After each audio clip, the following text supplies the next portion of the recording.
This happened sometime when I was in the 6th grade or 7th grade. I think it was 6th, 10 years old. Brother Karthik was speaking about an incident with the Shankaracharya of Kanchi Param. I had not yet got into Swami's, this was much before I went into Swami's portals. So this happened where I was at home in Chennai, and the Shankaracharya of Kanchi was visiting a temple near our place. Was visiting a temple which is probably about a 5-minute walk from my house. He was visiting there, and my parents were going to have darshan, going to seek his blessings and have his darshan. When I say this, I say this with utmost reverence, and with absolute humility. It was just a tenacity of a 10-year-old boy with absolutely no ego. It was just a thought, but a very powerful thought. By then I had got introduced, had known Swami, been through the Balvikas. For me, Swami was everything. Swami replaced every other, it was Swami and me. That was what it was. So what happened, the Shankaracharya of Kanchi was there. And my parents actually asked me, why don't you also join along? Why don't you come along? And unfortunately, my parents are seated here. I told them I do not want to join. I do not want to come and see the Shankaracharya. Fundamentally, the reason was that I had already known Swami. I don't think there is a need for me to go to another guru. So that was the thought that I had in my mind. A 10-year-old boy. It was just a pure thought. But it so happened that the Shankaracharya, after his visit to the temple, he had come further down the road, much closer to my home, to another place. Now this was a 2-minute walk from my house. So he had come further down. So my parents had already gone to the temple, and then my father runs back and he tells me that, okay, you didn't want to come to the temple. Your mother is feeling extremely upset that you did not come to the temple. He's just come further down. Why don't you come take his darshan? And I, for no other reason other than the fact that I did not want to upset my parents, I went to the lawns of that place where the Shankaracharya was visiting. And there were a few thoughts running in my mind on that day, and I very vividly remember it. The thought was running as to, there is no comparison between pontiffs and Swami and all that. But somewhere, as I said, a 10-year-old boy, it was just a pure thought, an absolute innocent thought in my head as to, now that Swami is here. And I saw most of them standing there, and they were all waiting for the Shankaracharya to arrive. And they were all wanting to see him and all that. Somehow in my head, the thought was, now that Swami is here, why don't you redirect everybody there? Why a D route? Was a thought I had in my head. Now the Shankaracharya came, and there was a large crowd in front of me, and he alighted from his van, he was going inside for the puja. As he was going past me, he was in a straight line from me, and he suddenly stopped. And he asked people to move. And he just came straight down to me, and he asked me, what is your name? I was totally taken aback. Here is a guy who first of all refused to actually come.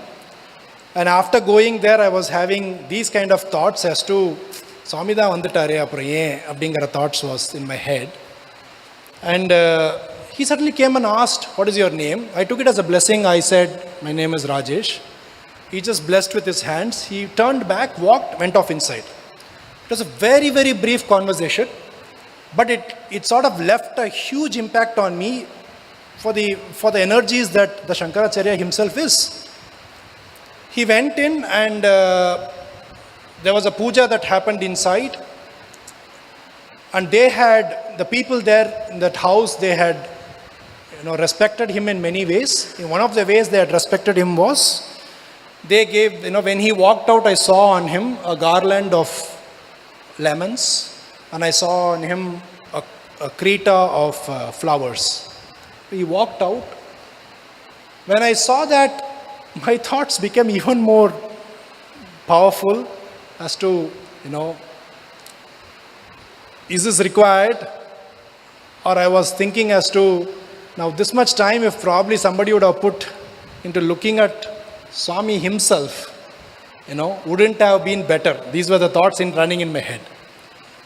He came out, again he came past straight line, the crowd had come back. Once again he asked people to move. He just walked straight to me, no word spoken.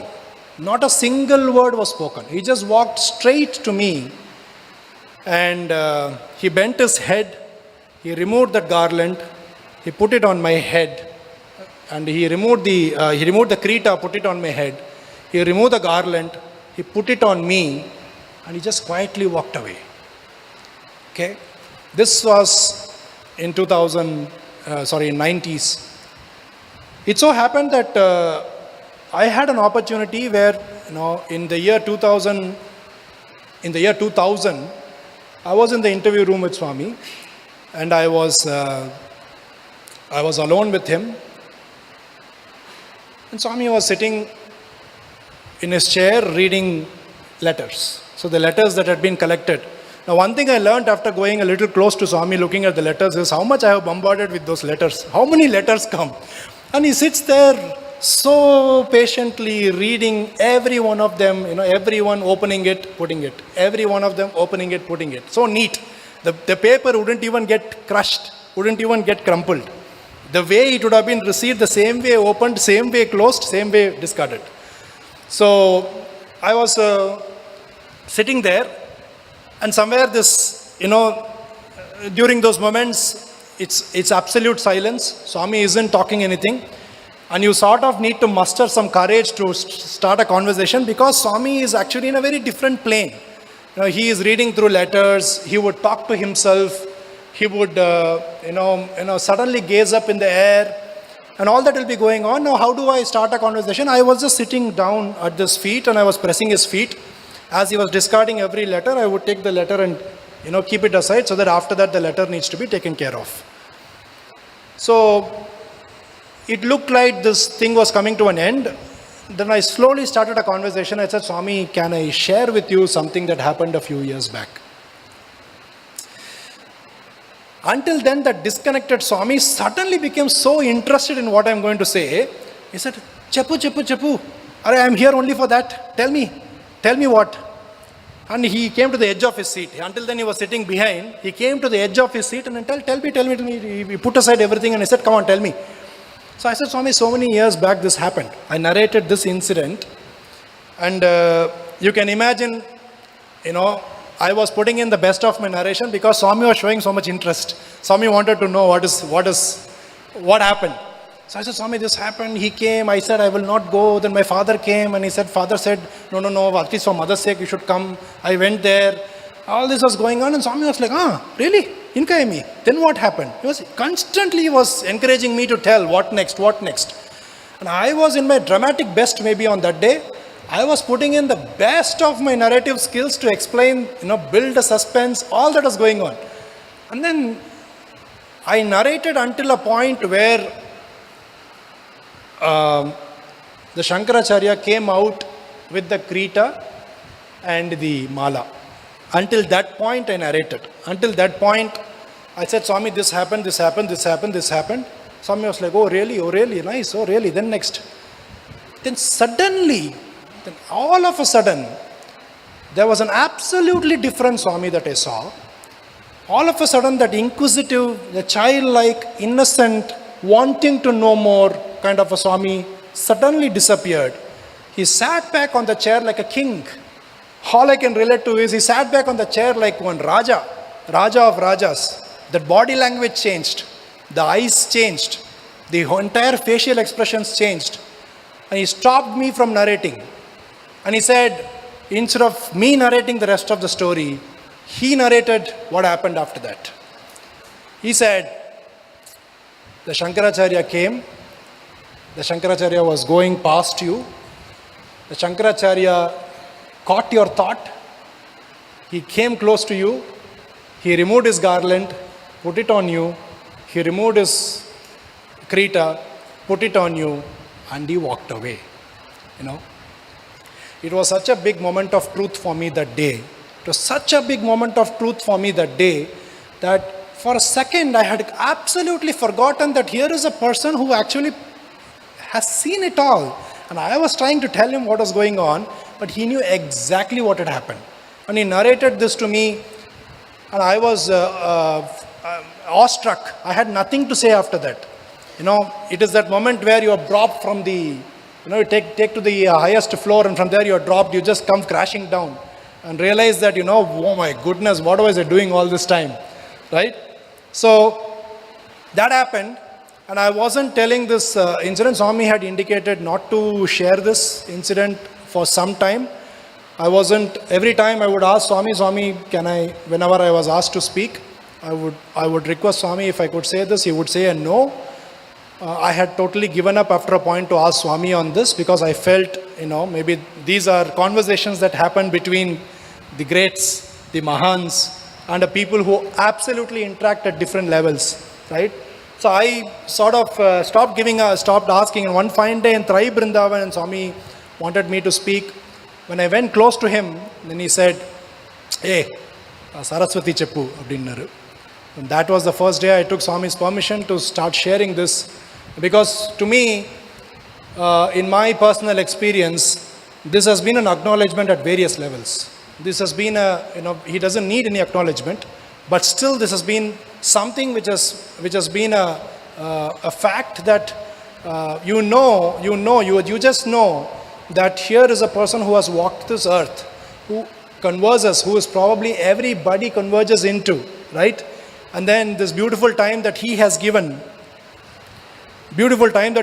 for us to understand or experience him to a certain extent at the physical level is something that we have to count our stars, or just be grateful to the fact that he had chosen out of the billions of people on this earth, out of the billions and billions of people on this earth, you know, the number of people who have come in contact with him, the number of people who have got to know him, number of people, you know, forget getting near to him. He has always said that nearness important kaadu, dearness becomes important. How many of us in our thought level have become dear to him? So we've got to really consider ourselves very blessed, and, you know, live in this thought day in and day out. Live in this thought day in and day out, that face the world with this thought that we have known the highest, right? Humility in the heart, but complete confidence, because we have seen the highest.